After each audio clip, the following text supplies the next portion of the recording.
الحمد لله نحمده ونستعينه ونستغفره ونؤمن به ونتوكل عليه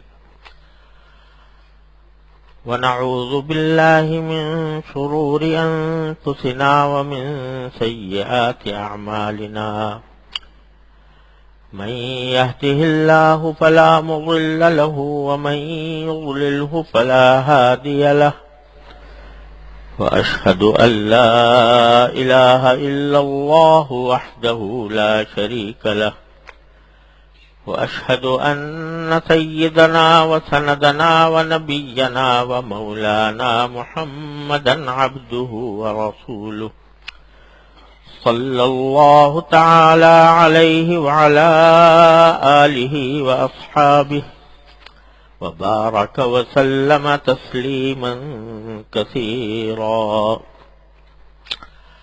اما بعد یہ جو ہم حضرت والا کی کتاب آداب المعاشرت پڑھ رہے ہیں،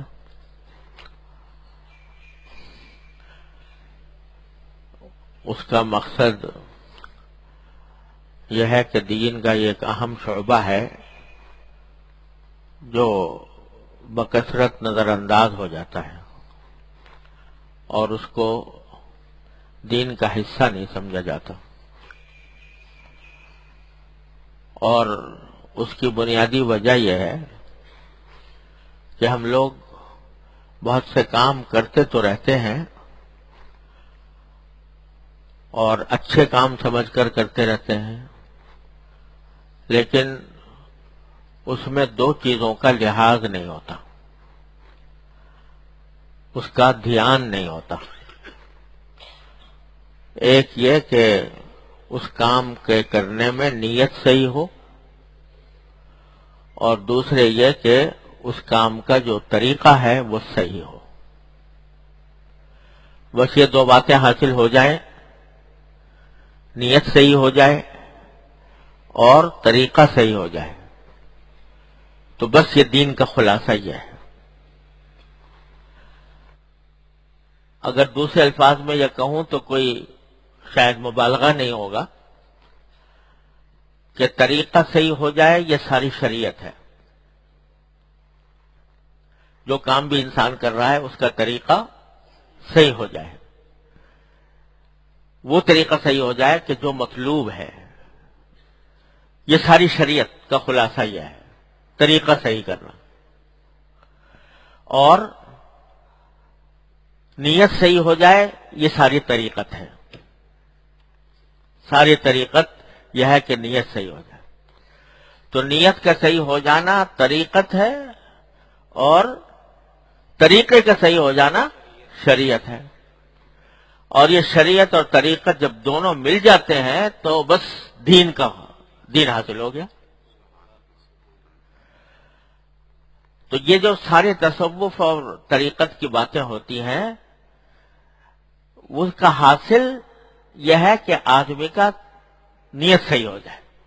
اور شریعت کی جتنی باتیں ہوتی ہیں، فقہ کی مسائل، یہ احکام، یہ جائز یا ناجائز، یہ طریقہ درست یا غلط، یہ سنت کے مطابق یا سنت کے خلاف، یہ ساری کی ساری باتیں طریقے سے تعلق رکھتی ہیں۔ تو تصوف کو پتہ نہیں کہ لوگوں نے کیا سمجھ لیا، کہاں پہنچا دیا، اور اس کے کیا کیا مطلب بیان کرنے شروع کر دیے۔ لیکن ہمارے حضرات نے جو آخر میں در حقیقت مجدد وقت تھے، حضرت حکیم الامت قدس اللہ تعالیٰ سرہ اور ان کے متوسلین اور ہمارے سارے اکابر، تجدید کی انہوں نے کہ جس چیز کو لوگ بھلا بیٹھے تھے، اور کشف میں اور کرامات میں اور خوابوں میں اور کشف اور اس میں مراقبات میں اور ان چیزوں کو مقصود اصلی سمجھ لیا تھا، اس کو اس سے ہٹا کر جو اصل خالص تصوف تھا اس کی طرف لے کر گئے۔ اور اس میں سب سے بہت بنیادی کردار جو ہے وہ حضرت والا حضرت حکیم الامت قدس اللہ تعالیٰ سرہ کا ہے، کہ انہوں نے ان کے ہاں دونوں چیزوں کی رعایت، تصوف کی بھی اور شریعت کی بھی، دونوں کو ساتھ برکف جام شریعت برکف سندان عشق، ہر ہوسناک ندانت جام و سنداں باختن. تو یہ ایک ہاتھ میں شریعت اور ایک ہاتھ میں طریقت لے کر دین کی ایک طرح سے تجدید فرمائی، اور اس کے نتیجے میں جو حقیقت تھی وہ واضح ہو گئی. تو یہ خلاصہ ہے تصوف کا کہ نیت صحیح ہو جائے، اور یہ خلاصہ ہے شریعت کا کہ طریقہ صحیح ہو جائے. مجھے یاد آیا حضرت شیخ الحدیث مولانا محمد زکریا صاحب سہارنپوری رحمۃ اللہ علیہ، اللہ تعالیٰ ان کے درجات بلند فرمائے، وہ ہمارے بڑے اجلہ اکابر میں سے ہیں. ان کی کتاب فضائل اعمال جو ہے وہ اس نے انقلاب برپا کیا ہے لوگوں کی زندگیوں میں، اور شاید یہ وہ کتاب ہے کہ اگر اس کے بارے میں یہ کہا جائے تو مبالغہ نہیں ہوگا کہ 24 گھنٹوں میں سے کوئی گھنٹہ خالی نہیں ہوتا کہ کہیں نہ کہیں وہ پڑھی نہ جا رہی ہے. یہ اللہ تبارک و تعالی نے ان کے کام میں یہ برکت عطا فرمائی. انہوں نے اپنی آپ بیتی میں واقعہ لکھا ہے کہ ان کے دور میں ایک عالم تھے لیکن سیاسی مزاج کے تھے اور سیاست میں بہت نمایاں تھے. اور چونکہ حضرت والا حضرت مولانا زکریا صاحب رحمۃ اللہ علیہ کا مزاج سیاسی نہیں تھا، علمی اور خانقاہی مزاج تھا، تو ایک مرتبہ فرماتے ہیں کہ وہ عالم جو سیاسی مزاج کے تھے وہ ایک مرتبہ آئے اور وہ تصوف کے خلاف تھے کہ تصوف میں تو پتہ نہیں کیا لوگوں نے بدعتیں شامل کر دی ہیں، اس واسطے تصوف کے خلاف تھے. تو ایک مرتبہ آئے تو حضرت مولانا شیخ العزیز صاحب فرماتے ہیں کہ مجھ سے انہوں نے کہا کہ ارے بھائی ذرا یہ بتاؤ کہ تصوف کیا بلا ہے، تصوف کیا بلا ہے. تو حضرت فرماتے ہیں میں نے جواب میں کہا کہ تصحیح نیت اور کچھ بھی نہیں.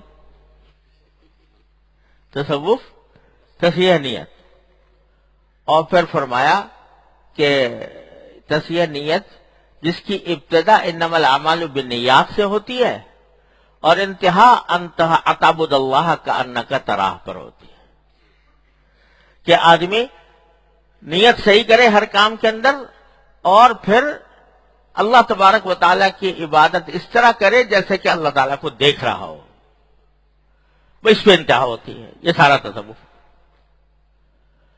تو وہ میرے اس جواب پر خاموش ہو گئے اور کہا کہ میں جب یہ سوال اپنے دل میں سوچ کے آیا تھا کہ تصوف کا پوچھوں گا کہ کیا ہوتی ہے، کیا بلا ہے، یہی لفظ بولے تھے کہ کیا بلا ہے، تو اگر تم نے یہ جواب دیا تو اس پر یہ اعتراض کروں گا، یہ جواب دیا تو یہ اعتراض کروں گا، یہ جواب دیا تو یہ اعتراض کروں گا. یہ سب سوچ کے آیا تھا، مگر تم نے ایسی بات کہہ دی کہ اس کے اوپر کوئی اعتراض سمجھ میں نہیں آ رہا فی الحال. تو حضرت فرماتے ہیں میں نے ان سے کہا کہ ایسا کریے گا، ایسا کیجئے کہ آپ 24 گھنٹے اس کے اوپر غور کرتے رہیے، پھر بھی اگر کوئی سوال اعتراض دل میں ہو تو پھر بتائیے گا، اور انشاءاللہ کوئی اعتراض ملے گا نہیں.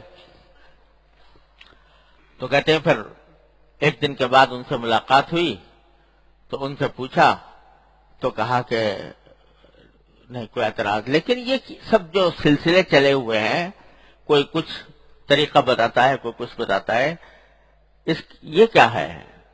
تو حضرت نے فرمایا مقصود اصلی تو ہے تصحیح نیت اور تعلق مع اللہ، ان تعبد اللہ کانک تراہ، کہ ہر وقت اللہ تبارک و تعالیٰ کا دھیان انسان کے دل میں رہے، ایسا رہے جیسے اللہ تعالیٰ ہر وقت ساتھ ہیں، ہر وقت دیکھ رہے ہیں، یہ خیال رہے. اس کے پیدا کرنے کے لیے مختلف طریقے علاج کے تجویز کر دیے ہیں کہ بھئی یہ ذکر اس طرح کرو، یہ مراقبہ اس طرح کرو. کسی نے کوئی طریقہ تجربے سے مناسب سمجھا اور فائدہ مند سمجھا، اس طریقے کو متعین کر دیا، اور کسی نے دوسرے طریقے کو زیادہ مفید اور زیادہ تجربے سے فائدہ مند سمجھا، اس کو مقرر کر دیا. تو یہ آخر میں مقصود جو ہے وہ سارا یہ ہے کہ نیت صحیح ہو جائے اور اللہ تبارک و تعالیٰ کا دھیان دل میں بیٹھ جائے. کہ ہر وقت مجھے اللہ تعالیٰ دیکھ رہے ہیں. ان تعبد اللہ کأنک تراہ. تعلق مع اللہ آخر میں جا کر ایسا پیدا ہو جائے اور ہو جاتا ہے. ان تمام مشق اور تمرینات کے ذریعے یہ مقصود حاصل ہو جاتا ہے. جب یہ حاصل ہو جاتا ہے تو پھر اس کے برکت سے الحمدللہ طریقہ بھی پھر صحیح ہونے لگتا ہے. جب یہ فکر پیدا ہو جاتی ہے اللہ تعالیٰ مجھے دیکھ رہا ہے اور میری ہر نقل و حرکت اس کی نگاہ میں ہے، جب یہ فکر پیدا ہو جاتی ہے تو پھر وہ یہ بھی سوچتا ہے کیا حلال ہے، کیا حرام ہے، کیا جائز ہے، کیا ناجائز ہے، کیا سنت کے مطابق ہے، کیا سنت کے خلاف ہے. تو طریقہ بھی درست ہو جاتا ہے. لیکن آغاز ہوتا ہے تصحیح نیت سے. تو بھائی یہ جتنی معاشرت کی باتیں ہم کچھ عرصے سے کر رہے ہیں، حضرت والا نے جو بیان فرمائی ہے، پچھلی مرتبہ ہدیے کے آداب عرض کیے تھے، اس میں بھی سارا جو نقطہ ہے وہ سب سے پہلے تصحیح نیت ہے کہ نیت صحیح کر لو. کہ کسی کو اگر ہدیہ بھی دے رہے ہو تو نیت اس میں ہونی چاہیے اس بات کی کہ نبی کریم سرورت عالم صلی اللہ علیہ وسلم نے محبتیں پیدا کرنے کے لیے اس کی ترغیب دی ہے. یہ نیت ہو اور ساری نیتیں نیست ہو جائیں اور یہ نیت باقی رہے، جس کی علامت یہ ہے کہ اگر کوئی اس کا بدلہ نہ دے، اس کے نام بدلہ نہ دے، تب بھی انسان مطمئن رہے کہ میں نے تو جس مقصد سے دیا تھا وہ حاصل ہو گیا، اللہ تعالیٰ کو راضی کرنے. کوئی دوسرا اگر فرض کرو اس کے بعد فرض کرو کہ بدسلوکی بھی کرے تو انسان مطمئن کہ بھئی میں نے تو جس کے لیے دیا تھا وہ مقصد حاصل ہو گیا، اللہ تبارک و تعالیٰ کی رضا مقصود تھی وہ حاصل ہو گئی. تو اس طرح معاشرت بھی در حقیقت اگر دیکھا جائے تو وہ تصحیح نیت سے درست ہوتی ہے. جو کام کرنے جا رہے ہو اللہ کے لیے کرو، کسی سے ملنے جا رہے ہو اللہ کے لیے ملو. کہ کسی مسلمان بھائی سے ملنا ملاقات کرنا یہ نبی کریم صلی اللہ علیہ وسلم کی سنت ہے اور اس کو یہ بھی اجر و ثواب کا سبب ہے. اور کسی سے ہنس مکھ طریقے پر حشاش بشاش ہو کر خندہ پیشانی سے مل لینا، اس کو نبی کریم صلی اللہ علیہ وسلم نے صدقہ قرار دیا ہے. یہ نیتیں پیدا کرو. صبح سے لے کر شام تک کے معاملات میں جتنے معاملات ہیں ان سب میں یہ نیتیں پیدا کرو کہ اللہ تبارک و تعالیٰ اپنے فضل اللہ تعالیٰ کے حکم کے مطابق اس کی رضا کی خاطر نبی کریم صلی اللہ علیہ وسلم کی سنت کی ادائیگی میں یہ کام کر رہا ہوں. تو پھر ساری معاشرت بھی درست انشاءاللہ، معاملات بھی درست، عبادات بھی درست، اللہ تبارک و تعالیٰ کا مقبول اللہ تعالیٰ کی رحمت سے. اس وجہ سے میں نے یہ سلسلہ شروع کیا ہوا ہے کہ تاکہ یہ دین کا اہم شعبہ جو ہے اس کے اندر بھی تصوف داخل ہو، جس کو لوگوں نے تصوف سے خارج سمجھ رکھا ہے. حضرت نے اسی واسطے یہ کتاب بھی تالیف فرمائی. اب ہدیت کے بعد حضرت والا نے کچھ سفارش کے آداب بیان فرمائے. سفارش یہ بھی ایک بہت اہم باب ہے. سفارش قرآن کریم نے اس کی فضیلت بیان فرمائی. من یشفع شفاعۃ حسنۃ یکن لہ نصیب منہا، کہ جو بندہ کسی کی سفارش کرتا ہے، دوسرے آدمی کی سفارش کرتا ہے، تو اس سفارش میں سے جو فائدہ دوسرے کو پہنچے گا اس میں ایک حصہ سفارش کرنے والے کا بھی ہوگا. اور حدیث میں رسول کریم سرورت عالم صلی اللہ علیہ وسلم نے فرمایا اشفعوا تؤجروا، لوگوں کی سفارش کیا کرو تمہیں اس پر ثواب ملے گا. بلکہ یوں ہوا کہ رسول کریم سرورت عالم صلی اللہ علیہ وسلم تشریف فرما تھے. کوئی شخص اپنی کوئی حاجت لے کر آیا. اس وقت دوسرے صحابہ کرام بھی بیٹھے ہوئے تھے رضی اللہ تعالیٰ عنہ.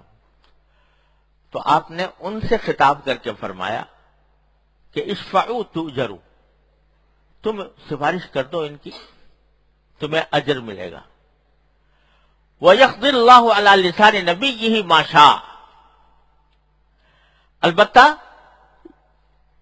سفارش کر کے فارغ ہو جاؤ کہ ہم نے ایک کام میں سفارش کر دی، لیکن اللہ تعالیٰ اپنے نبی کی زبان پر وہ فیصلہ کرائے گا جو وہ چاہے گا. کیا مانا؟ کہ ضروری نہیں تمہاری سفارش قبول بھی ہو جائے، لیکن سفارش کر دو گے تو تمہیں اجر مل جائے گا. مَن یشفع شفاعۃ حسنۃ یکن لہ نصیب منہا، اس آیت کریمہ کے اندر جو فضیلت بیان کی گئی ہے وہ تمہیں حاصل ہو جائے گی. اس نیت سے کرو، ثواب کی نیت سے سفارش کرو. تو اس 2-3 جملوں میں عجیب کائنات سمیٹ دی نبی کریم صلی اللہ علیہ وسلم نے سفارش کے باب میں. سب سے پہلی بات تو یہ کہ بتا دی نیت. جب کسی کی سفارش کرو تو نیت کیا ہو؟ اجر کی، اللہ تبارک و تعالیٰ کی رضامندی کی. اشفعوا تؤجروا، سفارش کرو، اس کا نتیجہ یہ ہوگا کہ تمہیں اجر ملے گا. تو اسی اجر کی نیت سے، ثواب کی نیت سے تم سفارش کرو. سو بتا دیا کہ در حقیقت مقصود جو ہے وہ اللہ تبارک و تعالیٰ کی رضا ہونی چاہیے اور اللہ تبارک و تعالیٰ سے ثواب کی امید ہونی چاہیے. اصل مقصود یہ ہو تو نیت بھی صحیح کر دی. اور ساتھ میں یہ بھی بتا دیا کہ سفارش کرنے کا مطلب یہ نہیں ہے کہ ضرور تمہاری سفارش قبول کر لی جائے گی. اپنی طرف سے صحیح نیت کے ساتھ سفارش کر کے فارغ ہو جاؤ. یقضی اللہ علی لسان نبیہ ما شاء، اللہ تعالیٰ اپنے نبی کی زبان پر جو چاہے گا فیصلہ کرائے گا.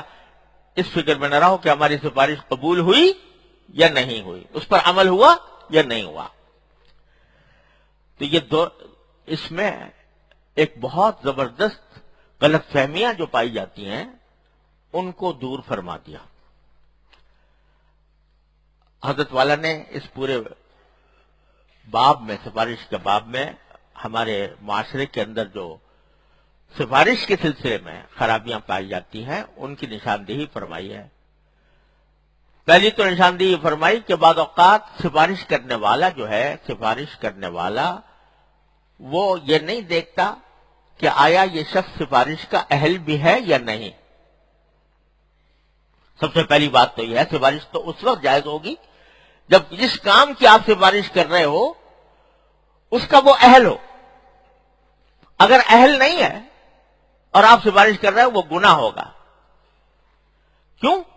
اس لیے کہ سفارش جو ہے وہ ایک مشورہ ہے، کسی کو مشورہ دینا ہے کہ تم یہ کام کر لو. اور حدیث میں رسول کریم سرور عالم صلی اللہ علیہ وسلم نے ارشاد فرمایا کہ المستشار مؤتمن، جس شخص سے کوئی مشورہ لیا جائے وہ امانت دار ہوتا ہے، اس کے پاس مشورہ امانت ہے. لہذا اس کو وہی بات کہنی چاہیے کہ جو حقیقت کے مطابق ہو، اور حقیقت کے مطابق بات کہہ کر سفارش کی جائے تو پھر تو ٹھیک ہے. لیکن اگر پتہ ہے کہ یہ شخص اہل نہیں ہے اس کا اور پھر سفارش کر دی آپ نے تو اس کا نتیجہ کیا ہوگا کہ ایک غلط مشورہ دیا آپ نے، امانت میں خیانت کی. امانت میں خیانت کی. مشورہ ایک امانت تھی، آپ نے اس مشورے میں خیانت کر کے غلط مشورہ دیا جو حقیقت حال کے مطابق نہیں تھا. تو کسی شخص کے بارے میں اظہار خیال جو ہے نا، چاہے اچھائی کے ساتھ ہو، وہ بھی احتیاط کے ساتھ کرنا چاہیے. حضرت عائشہ رضی اللہ تعالی عنہا نے ایک مرتبہ کسی کے بارے میں یہ خیال ظاہر کر دیا تھا کہ اس کے ظاہری حالات کو دیکھ کر کہ یہ اہل جنت میں سے ہے. تو نبی کریم صلی اللہ علیہ وسلم نے اس پر تنبیہ فرمائی، تمہیں کیا پتا کہ یہ جنت میں ہے. حضرت عثمان ابن مظعون رضی اللہ تعالیٰ عنہ جو رسول کریم صلی اللہ علیہ وسلم ان کو اپنا بھائی فرمایا کرتے تھے، بڑا قریبی تعلق تھا، ان کی وفات ہوئی تو ایک خاتون نے ان سے کہا کہ یہ میں گواہی دیتی ہوں کہ یہ اللہ کا بندہ جنت میں جائے گا۔ تو رسول کریم صلی اللہ علیہ وسلم وہاں پر تشریف فرما تھے، حالانکہ وہ موقع ایسا تھا کہ اس میں تعزیت کے موقع پر آدمی گھر والوں کی دلداری ہی کیا کرتا ہے، لیکن رسول کریم صلی اللہ علیہ وسلم فرمائے وما یدری کی، تمہیں کیا پتا کہ یہ جنت میں جائے گا؟ تو انہوں نے کہا یا رسول اللہ اگر عثمان بن مظعون جنت میں نہیں جائے گا تو کون جنت میں جائے گا؟ یعنی اتنے نیک آدمی تھے اور اتنے ان کے اعمال صالحہ کی ایک طویل فہرست ہے، تو وہ اگر جنت میں جائیں گے تو کون جائے گا؟ تو رسول کریم صلی اللہ علیہ وسلم نے ارشاد فرمایا کہ بھائی یہ جنت اور جہنم کا فیصلہ جو ہے یہ تو اللہ تعالیٰ ہی کرتے ہیں، انہیں کسی بندے کو یہ حق نہیں پہنچتا کہ کسی کے جنتی یا جہنمی ہونے کا فیصلہ کرے۔ اور یہ فرمایا کہ مجھے اپنے بارے میں پتہ نہیں ہے، میں اپنے بارے میں یقین کے ساتھ نہیں کہہ سکتا کہ میرے ساتھ کیا معاملہ ہوگا۔ یقین کے ساتھ یعنی اپنے بلبوتے پر میں نہیں کہہ سکتا، اللہ تبارک و تعالیٰ کی رحمت کا امیدوار ضرور ہوں اور ہر بندے کو امیدوار رہنا چاہیے، لیکن یقین کے ساتھ کہہ دینا تو یہ کسی کے بارے میں بھی یہ جملہ یقین کے ساتھ کہنا یہ ایک طرح سے اللہ تبارک و تعالیٰ کا فیصلہ اپنے ہاتھ میں لینا ہے۔ یہ فیصلہ تو اللہ لے گا۔ آج کل اللہ بچائے بہت سے لوگ کسی کے بارے میں کہتے ہیں جہنمی ہے، الیاذ باللہ، چاہے کافر ہی ہو، لیکن تم یہ تو کہہ سکتے ہو کہ بھئی یہ کافر ہے ظاہری اعتبار سے، لیکن جہنم ہے، جہنمی ہے یہ شخص، یہ جملہ کہنے کی بات نہیں ہے۔ یہ فیصلے اللہ تعالیٰ کے ہیں، کون جنت، کس کو جنت میں بھیجے کس کو جہنم میں بھیجے، وہ فیصلہ اللہ تبارک و تعالیٰ کا ہے۔ تو اس لیے جب کسی کے اوپر رائے زنی کرو تو احتیاط کے ساتھ کرو۔ چنانچہ یہ فرمایا کہ جب کوئی کسی کے بارے میں نیکی کی گواہی دے تو بھی یہ کہ لا نعلم الا خیرا، ہمیں اس کے بارے میں کوئی بری بات معلوم نہیں ہے،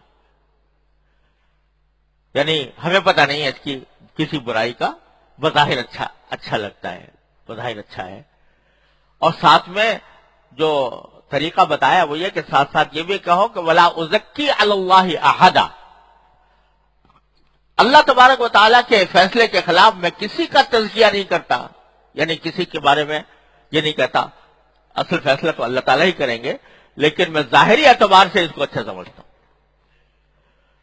تو یہ تلقین فرمائی، احتیاط کی کہ کسی کے بارے میں اظہار رائے کے وقت میں بھی الفاظ احتیاط والے بولو۔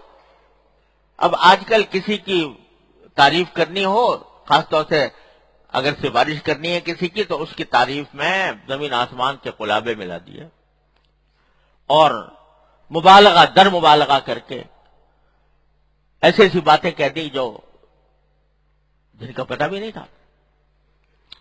تو سفارش سب سے پہلے دیکھنے کی بات یہ ہے کہ جس کی سفارش کر رہے ہو وہ اس کا مستحق ہے کہ نہیں، اور اگر مستحق سمجھتے ہو تو اپنی رائے بتا دو کہ میری رائے میں یہ شخص اچھا ہے اور اس کام کا مستحق ہے۔ باقی بھائی باطنی حالات کو اللہ تعالیٰ ہی بہتر جانتے ہیں، ہم کسی کے بارے میں کوئی حتمی اور یقینی فیصلہ نہیں کر سکتے۔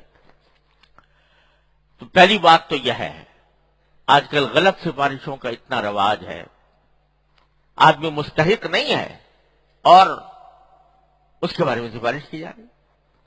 جھوٹے سرٹیفکیٹ، میڈیکل سرٹیفکیٹ چھٹی لینے کے لیے جھوٹی شہادتیں جمع کی جا رہی ہیں اور نام اس کا سفارش کا، حالانکہ یہ گناہ عظیم ہے، کبیرہ گناہ ہے کہ جھوٹی گواہی دینا۔ دوسری بات یہ سکھا دی حضرت میں خلاصہ بیان کر رہا ہوں حضرت کے ساری باتوں کا، تو حضرت نے دوسری بات یہ فرمائی کہ جب سفارش کسی کو کرو تو یہ ایک مشورہ ہے کہ بھائی ہماری رائے میں یہ شخص فلاں چیز کا اہل ہے۔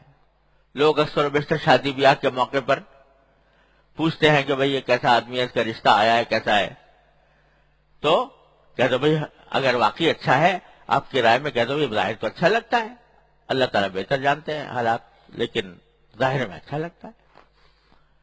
یا کسی کی ملازمت، کوئی ملازمت چاہتا ہے تو اس ملازمت کے لیے کبھی میرے خیال میں تو یہ اہل معلوم ہوتا ہے وغیرہ، یہ کہہ دو، کوئی عرض نہیں۔ لیکن جب کسی کی سفارش کسی کے اوپر کے پاس کرنی ہو تو یہ نہ ہو کہ آپ اس کے اوپر دباؤ ڈالو۔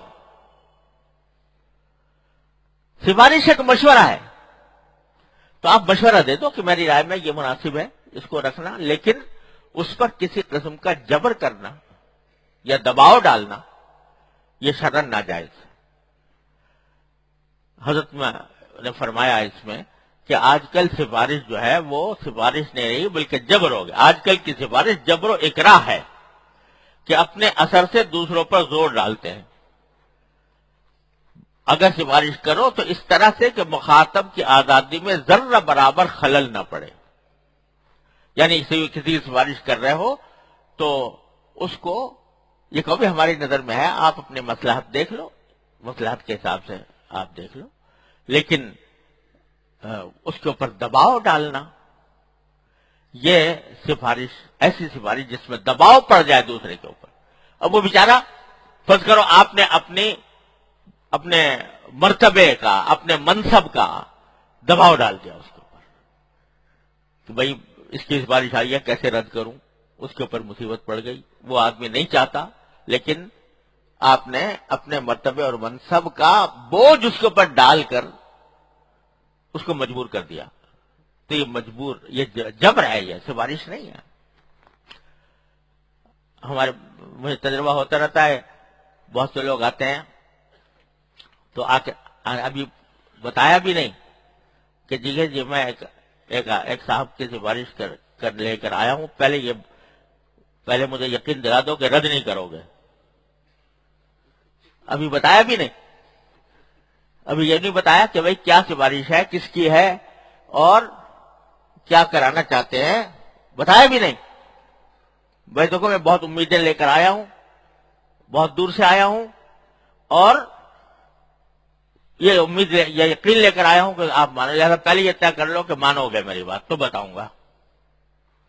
اب بتاؤ بھائی، میں نے کہا بھائی ابھی پتہ تو ہے نہیں کہ آپ نے کیا کہا، وہ میری قدرت میں ہے، وسعت میں ہے، نہیں ہے، لیکن پہلے بتا دو۔ تو یہ سفارش نہیں ہے، یہ جبر ہے، یہ اکراہ ہے۔ ہمارے حضرت والا حضرت حکیم الامت قدس اللہ تعالیٰ سرہ تو یہ فرماتے تھے کہ جو بڑے بڑے علماء ہیں، جو مشہور ہیں، جن کا ایک اقتدار ہے لوگوں کے دلوں پر، اور جن کی لوگ عزت و احترام بہت کرتے ہیں، ان کو کہیں خود مدرسے کا چندہ لینے کے لیے بھی جانا چاہیے، کیونکہ ہوگا یہ کہ وہ چندہ لینے گئے، چندہ اب وہ آدمی چاہے دینا چاہتا ہو نہ چاہتا ہو، لیکن وہ یہ سوچے گا کہ اتنے جبے قبے والے اتنے بڑے عالم میرے پاس آ گئے تو اب ان کو رد کرنا تو ناممکن بات ہے، لہذا کچھ نہ کچھ چاہے طیب نفس ہو یا نہ ہو، خوش دلی ہو یا نہ ہو، وہ دے دے گا۔ اور کسی مسلمان کا مال اس کی خوش دلی کے بغیر لینا جائز نہیں، چاہے وہ کسی نیک مقصد کے لیے لیا جا رہا ہو۔ چندوں میں کہاں خیال رکھ سکتے ہیں لوگ اس بات کا، لیکن حضرت فرماتے ہیں کبھی کسی کو اپنا رتبہ، اپنا منصب، اپنا عہدہ، اپنا اقتدار، لوگوں کے دلوں میں کی محبت، لوگوں کے دلوں میں عظمت، اس کو ذریعہ نہیں بنانا چاہیے کسی کے اوپر جبر کرنے کا۔ چنانچہ حضرت والا اکثر و بیشتر جو سفارش فرماتے تھے تو اس میں الفاظ سفارش جس کو لکھ رہے ہیں یا کہہ رہے ہیں، اس میں حضرت یہ فرماتے ہیں بھائی میری نظر میں یہ اس بات کا مستحق ہے، اگر آپ کی مصلحت کے خلاف نہ ہو تو اس کا یہ کام کرتے ہیں، آپ کی مصلحت کے خلاف۔ اور بعض اوقات یہ بھی ظاہر فرما دیتے کہ اگر اگر آپ کی کو کوئی مصلحت کے خلاف ہو تو اور اس کا کام نہ کریں تو مجھے کوئی رنج نہیں ہوگا، یہ فرما دیتے۔ تو حضرت فرما رہے ہیں کہ سفارش کو جبر و اکراہ کا ذریعہ نہ بناؤ، دباؤ ڈالنے کا نہ بناؤ۔ ہاں مشورہ ہے، مشورہ دے دیا، اور پھر مشورہ دینے کے بعد فارغ بھی ہو جاؤ کہ آگے پھر اس پر عمل ہوا یا نہیں ہوا بہت اچھی بات ہے الحمدللہ، نہیں ہوا تو جس سے سفارش کی گئی تھی اس سے شکوہ بھی نہیں ہونا چاہیے۔ بعض کہ بھئی ہم نے کبھی نہ کبھی ایک سفارش کی تھی، کبھی نہ کبھی مشورہ دیا تھا، ہماری بات مانی ہی نہیں، یہ شکوہ نہیں۔ یہ جو میں نے ابھی حدیث سنائی آپ کو، اس میں رسول کریم صلی اللہ علیہ وسلم نے فرمایا کہ سفارش کا اجر تو حاصل کر لو، لیکن اللہ اپنے نبی کی زبان پر جو چاہے گا فیصلہ کرائے گا، لہذا اگر تمہاری سفارش کے خلاف کوئی فیصلہ ہوا تو اس سے تمہیں رنجیدہ نہیں ہونا چاہیے، کیونکہ ایک مشورہ تھا، دے دیا۔ اور ہمارے حضرت والا نے ایک بڑی اس کی بہترین مثال دی ہے کہ حضرات صحابہ کرام رضی اللہ تعالیٰ عنہم اجمعین، اللہ تعالیٰ نے ان کو دین کی فہم عطا فرمائی تھی۔ حضرت بریرہ رضی اللہ تعالیٰ عنہ کا واقعہ حضرت نے بیان فرمایا۔ حضرت بریرہ رضی اللہ تعالیٰ عنہ یہ ایک باندی تھی، کنیز، کسی کی ملکیت میں تھی، اور جب باندی جو ہوتی تھی یعنی کنیز وہ کسی کی ملکیت میں ہوتی تھی تو اس کا مالک جو ہے آقا، وہ کہیں بھی اس کا نکاح کر دیتا تھا، اس کو اس سے اجازت لینے کی ضرورت نہیں ہوتی تھی، باندی سے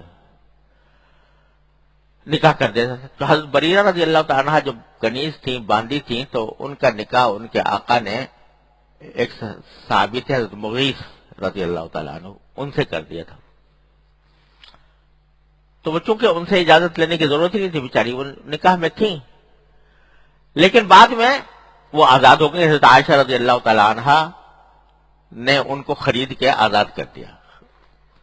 تو شریعت کا قاعدہ یہ ہے کہ اگر کوئی پہلے باندی ہو اور اس کو پھر آزادی مل جائے، اور باندی ہونے کے زمانے میں اس کا نکاح ہوا ہو کہیں پر، تو جب آزاد ہوتی ہے تو اس کو اختیار ملتا ہے کہ چاہے تو اپنے اس پہلے نکاح کو برقرار رکھے اور چاہے تو فسخ کر دے۔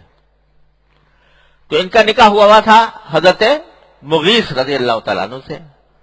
جب آزاد ہوئی، حضرت عائشہ نے خرید کر آزاد کیا، تو ان کو شریعت نے اختیار دیا کہ بھئی چاہو تو حضرت مغیث کے نکاح میں رہو اور چاہو تو اپنے آپ کو ان سے آزاد کر لو، تمہیں اختیار ہے، کوئی کسی اور سے نکاح کر لو عدت گزارنے کے بعد۔ تو انہوں نے اس وقت میں حضرت مغیث کے ساتھ رہنا پسند نہیں کیا، اور یہ چاہا کہ میں ان کے نکاح سے نکل جاؤں۔ حضرت مغیث جو تھے وہ ان سے بے پناہ محبت کرتے تھے، اور اتنی محبت کرتے تھے کہ اب ان کو پتا تھا کہ شاید یہ مجھے چھوڑ دیں اور اپنے کسی اور سے نکاح کرنے کی فکر کریں، میرے ساتھ نکاح ختم ہو جائے۔ تو حدیث میں آتا ہے کہ وہ مدینہ منورہ کی گلیوں میں ان کے پیچھے پیچھے پھرتے تھے اور ان کے داڑھی پر آنسو بہ رہے ہوتے تھے، اور کہتے بریرہ تم مجھے چھوڑو نہیں، تم مجھے میرے ساتھ رہو، مجھے چھوڑو نہیں، بہت منتیں کرتے تھے۔ اب حضرت نبی کریم صلی اللہ علیہ وسلم کو اطلاع ملی کہ مغیث یہ چاہتے ہیں اور کہ ان کا نکاح برقرار رہے حضرت بریرہ سے، اور حضرت بریرہ راضی نہیں ہو رہی۔ تو نبی کریم صلی اللہ علیہ وسلم نے ایک مرتبہ حضرت بریرہ سے کہا کہ بھائی وہ بیچارہ تمہارے ساتھ اتنی محبت کرتا ہے اور تم رہ جاؤ اسی کے ساتھ، قبول کر لو، اس کو چھوڑو نہیں۔ تو حضرت بریرہ رضی اللہ تعالیٰ عنہ نے، جو خاتون تھی اور جاریہ ہو کر رہی تھی، ایسا حکیمانہ سوال کیا حضرت رسول کریم صلی اللہ علیہ وسلم سے، کہا کہ یا رسول اللہ، یہ جو آپ مجھے فرما رہے ہیں کہ میں اپنے سابق شوہر کو برقرار رکھوں اور چھوڑوں نہیں، یہ آپ کا حکم ہے یا مشورہ ہے؟ اگر حکم ہے تو سر تسلیم خم ہے، اگر حکم ہے تو پھر میں اس کی خلاف ورزی نہیں کر سکتی اور میں پھر ان کو ساتھ نکاح کو برقرار رکھوں گی. لیکن اگر مشورہ ہے تو پہلے مجھے بتا دیں حکم ہے یا مشورہ ہے. حضور نے فرمایا نہیں مشورہ ہے، یہ حکم نہیں ہے.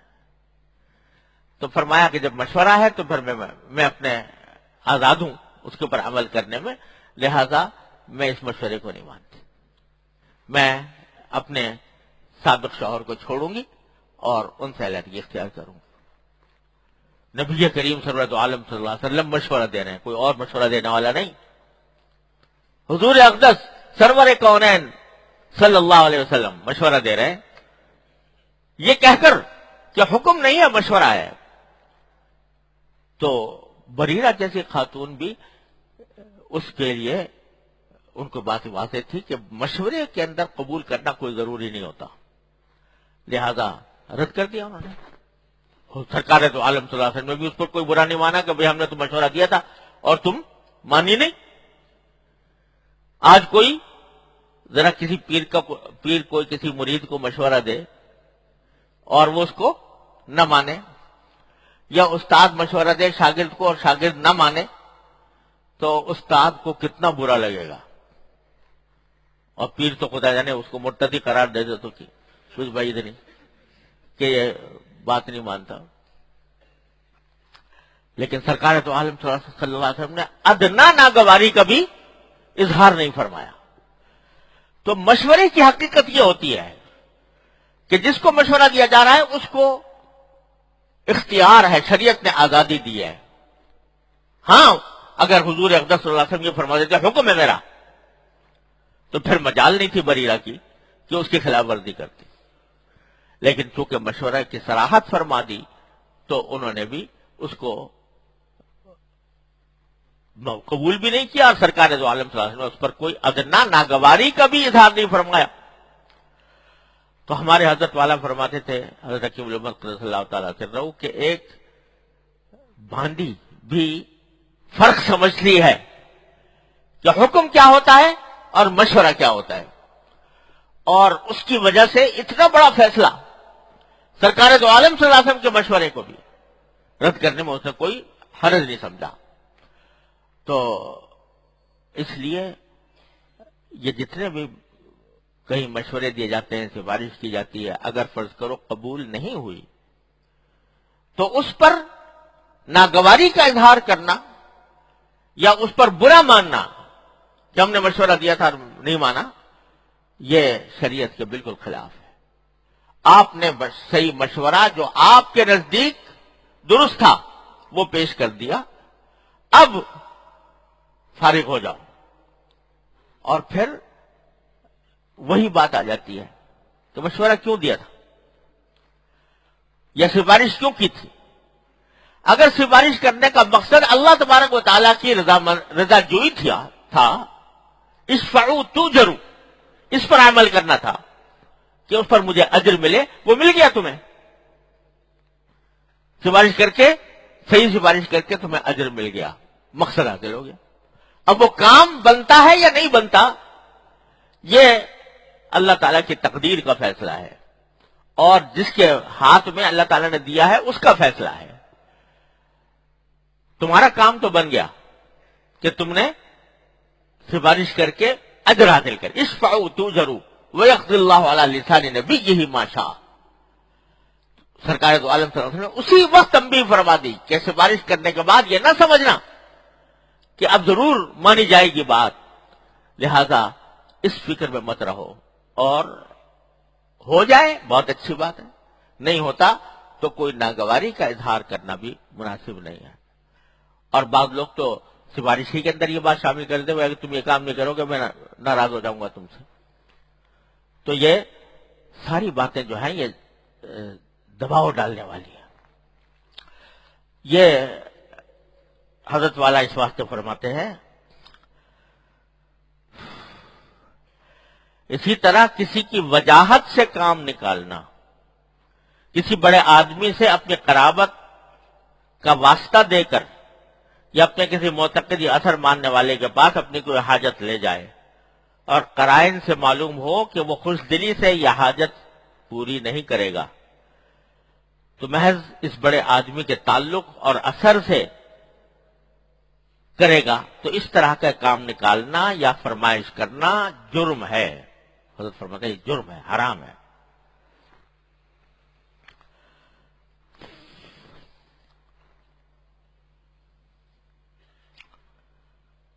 اللہ اکبر کبیرہ. حاصل بھائی ساری باتوں کا یہ ہے کہ ہر کام میں وہی جس سے بات شروع کی تھی کہ تصحیح نیت اور طریقہ کا صحیح ہونا. تصحیح نیت ساری طریقت اور طریقہ صحیح ہونا ساری شریعت. بس یہ دو باتیں ہیں. اللہ تبارک و تعالیٰ اس کی توفیق عطا فرما دے اپنی رحمت سے کہ ہر کام میں ہماری نیت جو ہے وہ اللہ تبارک و تعالیٰ کو راضی کرے. خدا جانے کتنے جھگڑے، قضیے، تنازعات جن کے اندر قوم پھنسی ہوئی ہے وہ اس نیت کی خرابی کی وجہ سے. نیت چونکہ خراب ہے، رشتہ داروں کے حقوق ادا کرنا، صلہ رحمی، اس میں اگر نیت صحیح ہو جائے ہماری کہ بھئی ہم تو اس لیے کر رہے ہیں کہ اللہ تعالیٰ راضی ہو جائے، وہ جواب دیتا ہے کہ نہیں دیتا، شکریہ کرتا ہے کہ نہیں کرتا، اس سے ہمارا کوئی تعلق نہیں. ہم تو اللہ کو راضی کرنے کے لیے کر رہے ہیں. تو پھر جو شکوے شکایتیں جو ہوتی ہیں وہ ساری فنا ہو جائیں. حضور اقدس صلی اللہ علیہ وسلم نے فرمایا سل من قطعک، جو تمہارے ساتھ قطع رحم کر رہا ہے اس کے ساتھ صلہ رحمی کرو. بلکہ ایک حدیث میں یہ فرمایا کہ صلہ رحمی کرنے والا وہ نہیں ہے جو بدلہ دے، لیس الواصل بالمکافئ، جو بدلہ دینے والا. صلہ رحمی کرنے والا وہ ہے کہ دوسرا تو بدسلوکی کر رہا ہے، قطع رحمی کر رہا ہے، تم اس کے ساتھ صلہ رحمی کرو.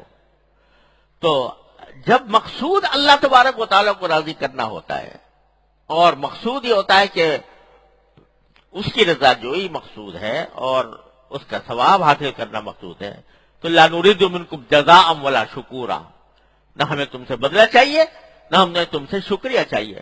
ہم تو لوجہ اللہ، انما نطعمکم لوجہ اللہ لا نريد منکم جزاء ولا شکورا. جو کچھ کر رہے ہیں اللہ کے خاطر کر رہے ہیں اور ہمیں نہ بدلہ چاہیے نہ شکریہ چاہیے. یہ اللہ تعالیٰ ہمارے دلوں میں پیدا ہوا. آج یہ جذبہ اگر پیدا ہو جائے تو آپ خود نظر دوڑا کے دیکھ لو خاندانوں میں جو تنازعات کھڑے ہوئے ہیں، جو شکایتیں اور گلے اور آپس میں ناچاکیاں ہیں، ان کا بہت بڑا سبب یہ ہے کہ میں نے تو فلاں کے ساتھ یہ کیا تھا، اس نے میرے ساتھ یہ کر دیا، اس نے اس کے ساتھ یہ اچھائی کی تھی، اس نے مجھے اس برائی کا بدلہ دیا. تو توقعات وابستہ کیے ہوئے ہیں دوسروں سے. جب توقعات دوسرے دنیا سے چھوڑ کر صرف ایک ذات کے ساتھ اللہ تبارک و تعالیٰ توقع وابستہ فرما دے. اللہ تعلق حجاب است و بے حاصلی، مولانا فرماتے ہیں تعلق حجاب است و بے حاصلی جو پیوند ہا بگسلی واصلی، کہ سارے تعلقات جن کے تم نے یہ اپنے دلوں میں بٹھایا ہوا ہے اور ان تعلقات سے توقعات وابستہ کی ہوئی ہے، یہ جب تک ہے تو یہ حجاب ہے تمہارے اور اللہ کے درمیان، ایک پردہ حائل ہے تمہارے اور اللہ تعالیٰ کے درمیان. جب یہ سارے حجابات ختم کر دو گے جو پیوند ہا بگسلی واصلی، تو تمہیں وصول الی اللہ حاصل ہو جائے گا، اللہ تعالیٰ تک پہنچ جاؤ گے. اللہ تبارک و تعالیٰ اپنے فضل و کرم سے، اپنی رحمت سے ہمارے سب کے دلوں میں یہ جذبہ پیدا فرما دے. ہر معاملے کے اندر اللہ تعالیٰ کی رضا جوئی کی فکر ہو، اس کے ساتھ تعلق وابستہ ہو، اس کا دھیان دل و دماغ پر رہے. اللہ تبارک و تعالیٰ یہ عطا فرما دے تو بس سارے دین کا مقصود حاصل ہے. اللہم صلی علی سیدنا مولانا محمد وعلی آل سیدنا محمد کما صلیت علی ابراہیم وعلی آل ابراہیم انک حمید مجید. ربنا ظلمنا انفسنا وان لم تغفر لنا وترحمنا لنكونن من الخاسرین. ربنا آتنا فی الدنیا حسنۃ وفی الآخرۃ حسنۃ وقنا عذاب النار. ربنا اغفر لنا ذنوبنا واسرافنا فی امرنا وثبت اقدامنا وانصرنا علی القوم الکافرین. یا ارحم الراحمین، اپنے فضل و کرم اپنی رحمت سے ہمارے تمام گناہوں کو معاف فرما. یا اللہ ہمارے اعمال و اخلاق میں اخلاص پیدا فرما دے. یا اللہ اخلاص پیدا فرما دے. یا ارحم الراحمین، ہمیں اپنے مخلص بندوں میں شامل فرما دے. یا اللہ ہمارے اعمال و اخلاق کی اصلاح فرما. اے اللہ ہمیں ہر طرح کے شر سے، فتنے سے، معصیتوں سے، منکرات سے، فساد سے یا اللہ ہمیں ہمارے گھر والوں متعلقین احباب سب کی حفاظت فرما۔ یا اللہ تمام حاضرین اور حاضرات کو ان کے تمام جائز مقاصد میں کامیابی عطا فرما۔ یا اللہ سب کی پریشانیوں کو دور فرما، سب کی مشکلات کو آسان فرما۔ اللہم انا نسألک من خیر ما سألک من عبدک ونبیک سیدنا محمد صلی اللہ علیہ وسلم، ونعوذ بک من شر ما استعاذک من عبدک ونبیک سیدنا محمد صلی اللہ علیہ وسلم۔ ربنا تقبل منا انک انت السمیع العلیم وتب علینا انک انت التواب الرحیم، وصلی اللہ تعالی علی خیر خلقہ سیدنا مولانا محمد وعلى آلہ واصحابہ اجمعین، آمین برحمتک یا ارحم۔